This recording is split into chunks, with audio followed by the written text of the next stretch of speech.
বড় মার কাছে এবার সোনার টিপ কিনে আমরা পুজো দিলাম। তোমাদেরকে আগের পার্টে শেয়ার করেছিলাম যে মায়ের জন্য টিপ কিনতে গেছিলাম। সকাল 5:30 6টায় পৌঁছেও আমরা দেখলাম অনেকেই তখন দণ্ডি কাটা অলরেডি স্টার্ট করে দিয়েছে মায়ের কাছে। আর আমাদের বড় মা কিন্তু কোনোদিন কাউকে ফেরায় না। চলো তাহলে আজকের ব্লগটা এখান থেকে স্টার্ট করা যাক। তখন প্রায় 4:30টার মতো বাজে। আমরা এখন পুরো রেডি হয়ে গেছি মায়ের কাছে পুজো দিতে যাওয়ার জন্য। আর ওই ভোরবেলা স্নান করে আমার এতটাই ঠান্ডা লাগছিল দেখে আমি মুড়ি সুড়ি দিয়ে রয়েছি, আর মা সেটার জন্যই হাসছিল। আমরা এখন প্রায় ম্যাজিকে করে চলে এসেছি নৈহাটির কাছে।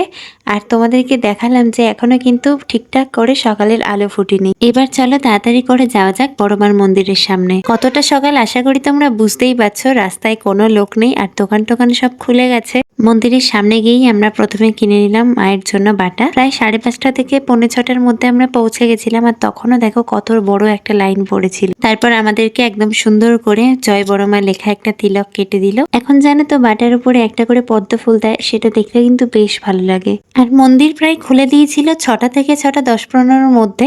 আর তারপর আস্তে আস্তে আমাদের লাইনটাও এগোতে থাকে। ভীষণ মন ভরে আজকে 3টাতে পুজো দিয়েছি, মানে এইভাবে কোনোদিনও পুজো দেয়নি। অঞ্জলিও দিতে পেরেছি আমরা, যেহেতু আজকে অনেক সকালে এসেছিলাম। আর তারপর বড় মার মানতের পুজোটাও মা দিয়ে দিল।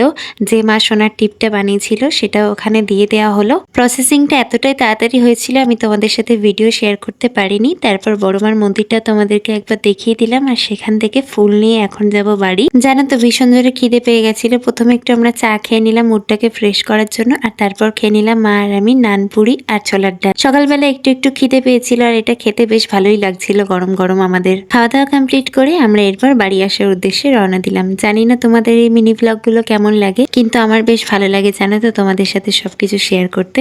তো আজকের মতো আসি, টাটা।